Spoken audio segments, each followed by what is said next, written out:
Nicely done. Thank you. Nicely done. This man's a writer. How long did you marinate on that one? I just saw that for the first time. Nice. Okay. It's up here. There you go. I'm fired on all cylinders. Come on, Matt. Do you have props this hour? I do. That's New incredible. hour, fresh energy. Alan Hahn. Oh, On the laces. On the laces. We are coming to you live from above the Heineken River deck at Pier 17. I'm hoping to keep the ball out of the way for our game of the night because I'm going to be reading a highlight. It's going to be a no-look Notice pass. Monica doesn't pass. She only fakes that. You know what? We're That's fine. how you become a high We're scorer fine. at You're right. Georgetown. We're fine. She'll hold on to the ball the entire time. As did Luka early on, but the Lakers kind of needed that. Yeah, he's seeking out the matchups that he loves, which is, of course, Rudy Gobert. He just eats him for lunch. But the ball movement here for the Lakers is good. This was not a pretty game offensively, however. You called it an Instagram game. Is that to make me believe like it wasn't really pretty in person, but filters. Highly edited. Okay. Lots Here of he is. face Look. tune on this one. Again, I mean, Rudy Gobert once was a great defensive big man, but Luka makes a mockery of it. Look at this.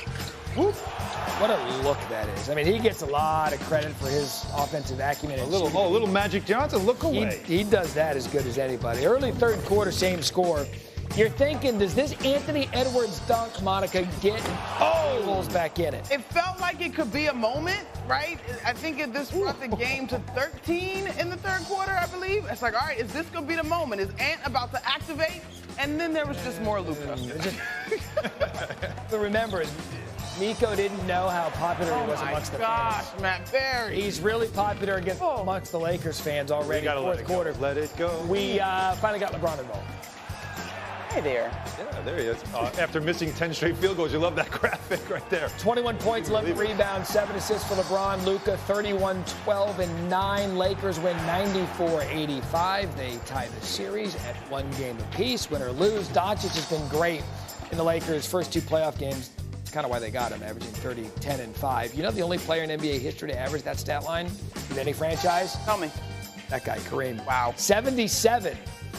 Luka was traded to L.A. in a blockbuster trade as we now welcome in the great Brian Windhorst to our collection of fun. And, Windy, what is the first thing you had to say about that game we saw last night? This was a good, the bad, and the ugly if you're the Lakers. The good was that Luka played great, and the Wolves have not shown any ability to slow him down consistently over the last 2 playoffs. And so you feel like you've got the best player. The bad was the Lakers really didn't finish this game well. They were 5-19 collectively in the fourth quarter. The ugly was this game looked like a bumper car game. It was really just an ugly affair. I will say this. They have really held Ant Edwards down in the first 2 games of this series. He said after the game that the scheme that the Lakers were playing was confusing him. So points to J.J. Redick for throwing a scheme at him that kept him off balance. He had 9 assists in game 1. He had no assists last night. He hadn't had a game like that in 3 years. So whatever the Lakers are doing to Ant Edwards, it's working, but you got to figure he's going to bounce back when he goes home for game 3. The Lakers only 19 road wins this year. So 1-1 is okay for Minnesota. Lakers are going to have to play a lot better as a team if they're going to get a win in Minnesota in 3 or 4. What was your takeaway? Yeah, speaking of J.J. Redick, and by the way, what Anthony Edwards thought he saw was a zone. They were kind of zoning around him to take his offense away, and it confused him. So there'll be film to watch, as they always say. But this felt like this was a J.J. Redick game, and here's one moment why. In the third quarter, the Lakers had been rolling. Lead got down to 11. Look at him. Dad walking away from the team, barking at him, walks back to the huddle. Get out of my way, towel girl. I got stuff to say. And you see Finney-Smith clapping, that usually means the coach is ripping into him and he's trying to make noise as if to like calm it down.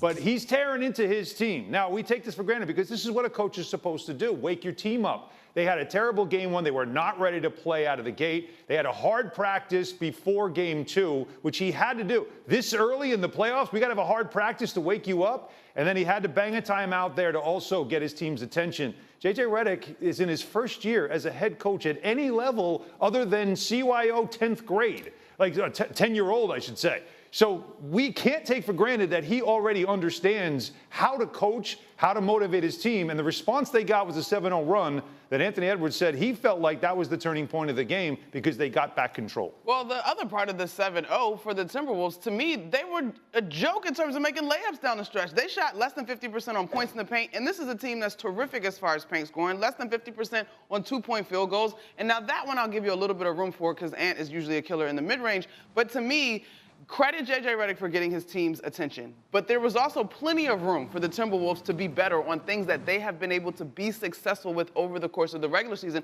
and that's aside from Anthony Edwards. So you worried about it then? Like the fact that this, at the beginning of a playoff for a Laker team that did all they did in the regular season to get the high seed and to get home court advantage, to have the 2 stars, that the coach has to do wake up, it's the playoffs kind of motivation right now? I didn't love it. Now, I will give room for the human experience as athletes. Luka outscored the Timberwolves by himself in that first quarter. He had 16, they just had 15, and so they clearly won the game in the first quarter, and there is that little bit of give and take in terms of natural attrition. I don't love that, though, when you talk about the Lakers being focused and what their goals are. But to me, Mike Conley didn't have a great game for the Timberwolves. It was as much the Timberwolves missing layups and kind of being uncharacteristic of who they've been when they're good this season, as much as it was J.J. Redick doing the right thing to get his team's attention. And Wendy, it begs the question, because you look at the Lakers now, they made the deal, they were the splash of the year, and basically in the NBA history of this trade. I don't want to go as big a picture of the Lakers as going all the way. I mean, is this an overreact, or just let it go and get into Game 3 if you're looking at the Lakers and how they've been playing?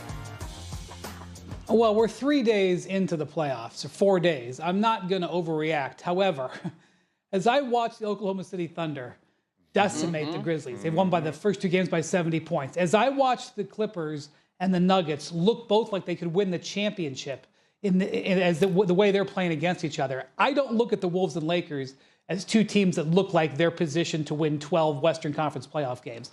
But okay, they've had 2 games. They get 2 days off now. They get to regroup. Neither one of these teams is going anywhere unless they raise their level. But they're playing each other right now, and it's 1-1. Monica. I agree with that. And I think, to me, when they go back to Target Center, what does this Timberwolves defense look like? Because to this point, they've not had an answer for Luka. But in a game where Luka still was the problem, he also looked like he could have been deterred a little bit with the officiating, which is something we see as a theme for him. What'd they do in Game 1? They focused on him defensively. They tried to do the same thing. Okay, where's their weak link, the Laker defense? It's you. And that's what everybody says about Luka Doncic. It's what the Celtics showed us in the finals last year. Timberwolves did that in Game 1. I imagine you're going to see a lot more of that. How they do it strategic-wise, we'll see. But you're right. They missed a lot of easy makeables. They had a lot of issues there. But it wasn't as if, like, the Timberwolves didn't approach this game with the right kind of effort or intensity. There was a physical, nasty game. And, again, nobody get to 100. They had a chance. I don't know let's why all agree. Let's all agree to throw out Game 2. Throw it out. We'll be positive. All the way. Monica, the Rock. There you go. Come on, let's We're go. going to go talk. All right, That's What? Sport ball. What do you got? Pass me the ball. Oh, handles. Sort of. Like that. You saw it. You saw the crossovers. A little loose. Surprisingly impressive given where the standard was set coming into this. You saw. I mean, look, everyone's seen it. It doesn't bounce. What do I do? great. Like, This what do I floor's do with dead. What do I do? You give me your best bets with Warriors Rockets tonight. We're going to start with the Rockets minus the 3 here. Minus the 3.5. So stop me if you've heard this one before. Yeah. That was good, by the way. Thank you. Young, upstart team, inexperienced, comes into the playoffs, plays the savvy, grizzled veterans. They get beat in Game 1. No surprise. The key here is to not fall victim to recency bias. Houston was terrible in that game. 7th worst shooting performance from the field this season in 83 games. They shot only 39%. They were 20% from three-point range. 2nd worst shooting performance in 83 games. They bounce back. Amen Thompson's going to have a better time defending Steph Curry in this game.